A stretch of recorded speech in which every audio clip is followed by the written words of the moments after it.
day, everybody. It is Wednesday, July 30th, and it looks like the folks at STB are cooking up another patch. So I wanted to run this through with you guys. I think it's awesome to kind of see how the devs are wanting to change the game and make modifications. So let's just go ahead and run through it. I'll give a little bit of commentary. So kind of right off the bat, I think it's interesting that they're still addressing the anti-cheat. I don't know about you guys, but personally, I have seen a lot less cheating in the game over the past 2 weeks or so. I know there'd be like once in a while I would see a cheater in a game, but it seems to be a lot less. But right off the top, they said that they're working on the anti-cheat. And after the release of 1.09, they're only going to ban people using cheats outside of the solo campaign.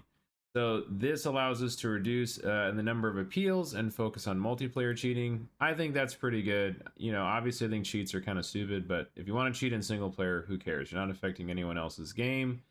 And they have expanded the team to handle these cheating reports. Now, there was a interview with FLX on BoltSauce's channel, so a shout out to him. Go check that out. That's like an hour-long interview that he had with the dev.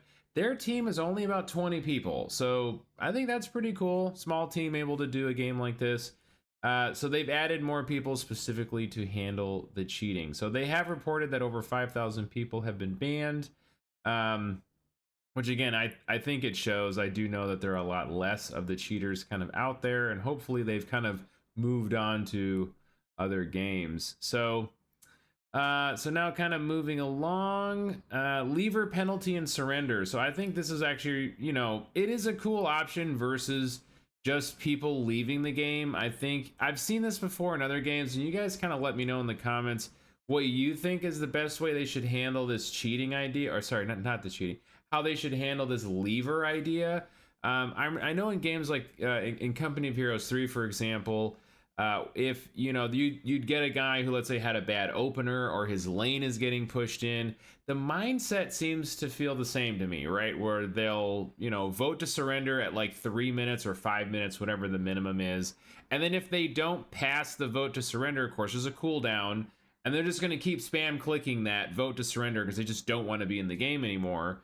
And then of course if they don't get that vote to surrender, then they just leave the game anyway. So I do think I think it's a better option for, if, like, for example, if there's like a team where somebody glitched out or somebody got like a lobby bug, then at least the rest of the team can vote to surrender versus getting a lever penalty. So, but to kind of follow up with this, right? So they've added in this vote for defeat.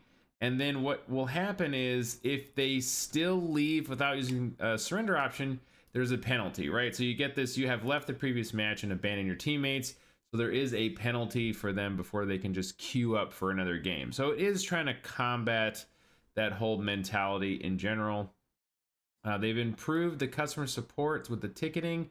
So, you know, I guess they're just maybe trying to handle the requests a little better. Now, balance. So this is a big one, and they do kind of go into what they're looking for in the balance. They're trying to play it cautiously, and I think that's good, but we all know there are definitely some overperforming units, and I don't even necessarily think it's necessarily overperforming units, but it's the way units interact with each other, right?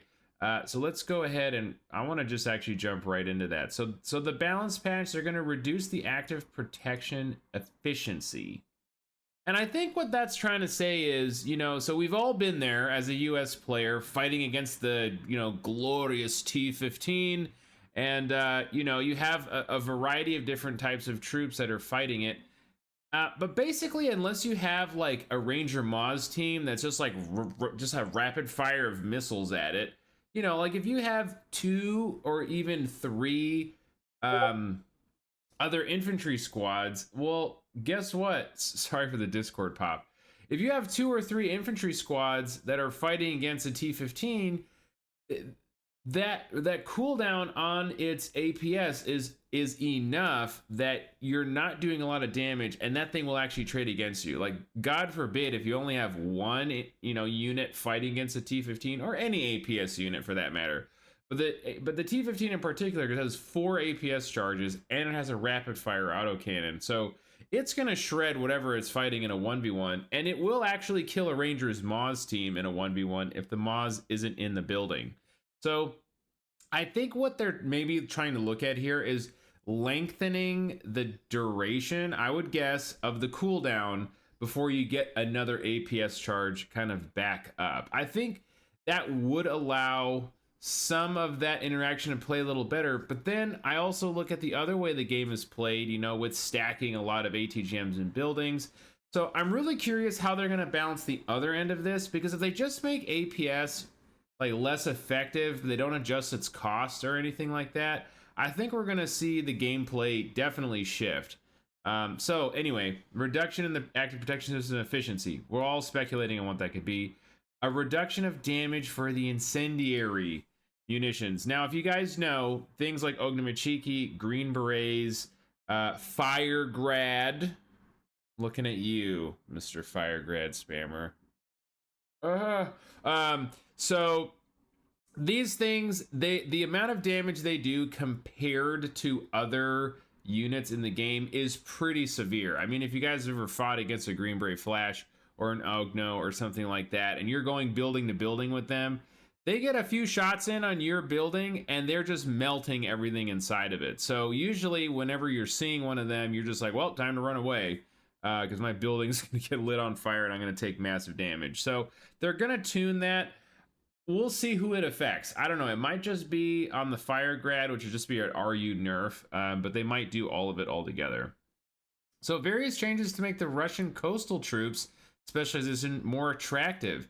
Now, this is odd to me. I think one of the main uses for Russian coastal that I see right now, of course, is the just cruise missile spam, but that's not really like a defining part of the play style for a specialization. I don't think just spamming cruise missiles should be the play style for coastal. And I will agree, there definitely are some units in coastal that are pretty lackluster. So we'll see exactly what they mean by that. Are they going to buff the tanks? Are they going to buff the infantry? I personally think their infantry could use a little more love. So we'll see what that is. So they're going to go and rebalance the interest of some over and underperforming units. That's about as vague as you can get. But I am excited to see some balance changes, because I think right now, after the game's been out for, you know, like about 6 weeks going on 7, that we are at a point where the meta's pretty stuck the way it is. I mean, if you're playing like very infantry heavy, right, you're getting artillery to death. If you're playing tank heavy, you're getting cluster bomb to death. I honestly, guys, I'm at a point where I don't even put APS on my tanks anymore, because a lot of the guys, and I appreciate you for those in my Discord that have been playing with me in the last like week or so, I'm just like so tired of, you know, you're bringing out tanks onto the field, and the fact that you can like micro adjust your strafing run on a cluster plane means that you literally can't dodge it.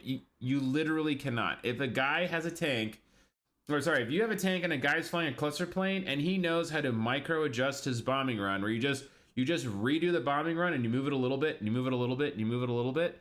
If you keep micro adjusting that bombing run, that plane will update its tracking to end up eventually dropping right where your tank is.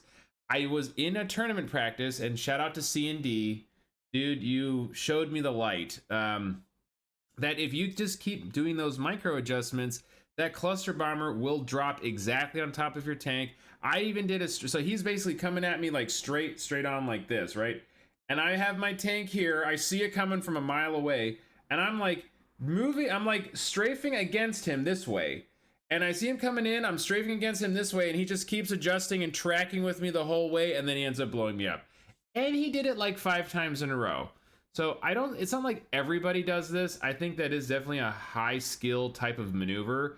But my God, the fact that maybe 30 out of 40 of my tanks that have died in the last however many games have all been to cluster, I really hope they just make some kind of adjustment to that. Because my goodness, like, I understand the whole, like, well, then how else are you supposed to, you know, handle the 500 tank spam thing?